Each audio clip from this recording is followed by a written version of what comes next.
Ciao ragazzi e benvenuti o bentornati sul canale di Tyrell Academy.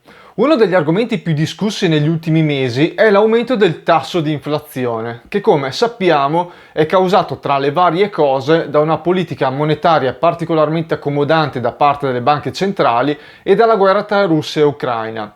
Ma quando sentiamo al telegiornale che l'indice dei prezzi al consumo questo mese è dell'8%, siamo sicuri di sapere veramente cosa significa? Abbiamo quindi deciso di dedicare due brevi video a questo specifico argomento. Nel primo cercheremo di capire cos'è l'inflazione e come si misura facendo anche qualche esempio concreto. Nel secondo video, più teorico, vedremo da cosa è causato l'aumento dell'inflazione e in quali asset conviene investire per proteggere il proprio capitale dalla sua svalutazione.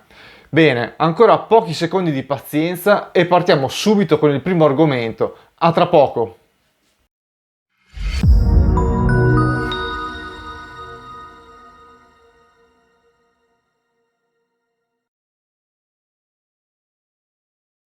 Con inflazione si intende molto semplicemente l'aumento medio del prezzo di un paniere di beni e servizi selezionati in un determinato periodo di tempo, che può essere tradotto come una diminuzione del potere d'acquisto nel tempo della propria valuta. Detto in altre parole, significa che con la stessa quantità di denaro, per esempio 100 euro, con il passare degli anni è possibile acquistare meno di quanto non fosse possibile nei periodi precedenti, proprio perché il prezzo di questi beni e servizi nel tempo è aumentato. Per poter valutare l'inflazione non ci si può certo basare sulla variazione dei prezzi di uno o due prodotti. Le persone hanno bisogno di un insieme ampio e diversificato di prodotti, nonché di una serie di servizi per vivere una vita confortevole. Uno degli indici più utilizzati è l'indice dei prezzi al consumo CPI, che calcola su base mensile la media ponderata dei prezzi di un paniere di beni e servizi che corrispondono ai bisogni primari del consumatore tipo, includendo i trasporti, il cibo e le cure mediche. In questo modo è possibile misurare il costo della vita o il tenore di vita del consumatore medio. Questo paniere viene costruito in base a studi dettagliati sulla spesa dei consumatori e vengono inseriti solamente quei beni effettivamente e ampiamente utilizzati dai consumatori. Tale paniere viene inoltre rivisto periodicamente in funzione del mutare delle abitudini di consumo della popolazione. Nel grafico che state vedendo in questo momento viene rappresentata con la curva blu l'andamento del tasso di inflazione in Italia dal 1960 ad oggi, mentre la linea tratteggiata rossa rappresenta il suo valore medio, pari al 5,7%. È interessante notare come a cavallo degli anni 70 l'inflazione abbia raggiunto valori elevatissimi tra il 10 e il 21%, comportando un'impennata dei prezzi dei beni e dei servizi anno dopo anno. Dagli anni 80 è poi lentamente scesa fino a raggiungere valori negativi prima del 2016 e poi nel 2020. Dall'anno scorso è poi tornata a salire molto rapidamente per raggiungere valori prossimi al 10%.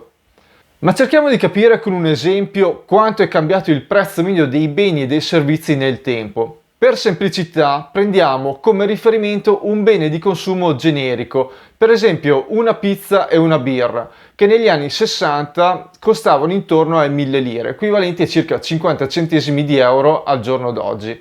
Utilizzando il grafico con l'andamento dell'inflazione, è facile calcolare quanto il prezzo della nostra pizza sia aumentato nel corso degli anni, passando dai 1000 lire o 50 centesimi di euro degli anni 60 fino a 16 euro del giorno d'oggi.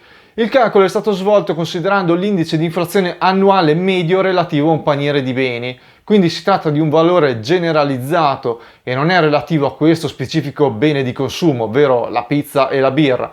Però, se ci pensate, effettivamente i conti tornano. Ma invece di calcolare l'aumento dei prezzi, cerchiamo di capire quanto si sono svalutati i nostri soldi nel corso degli anni.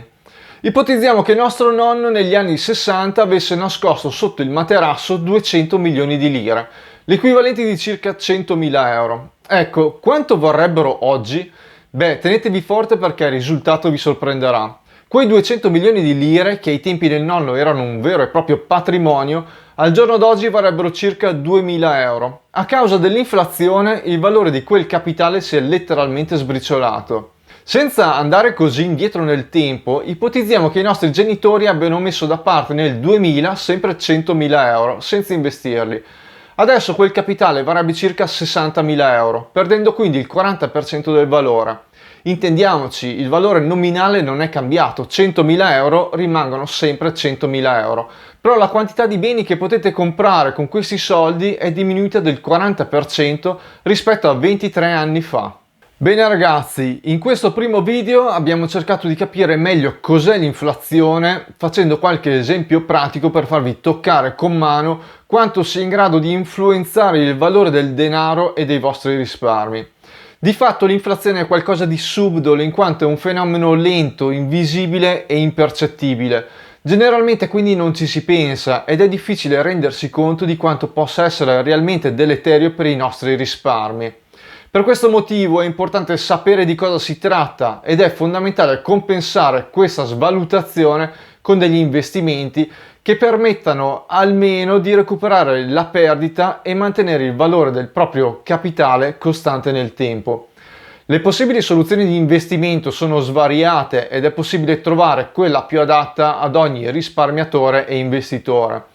Inoltre all'interno del canale di Tyrell Academy trovate diversi spunti dal trading agli investimenti settoriali e rotazionali fino ai piani di accumulo di capitale. Qui in descrizione e in alto a destra vi lascio il link a dei video che potrebbero interessarvi.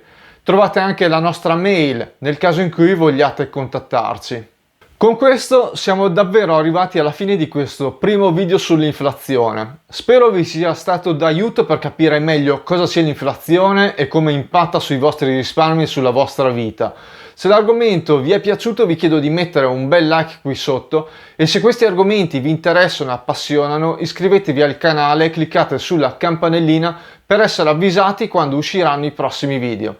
Grazie per essere rimasti fino alla fine e a presto!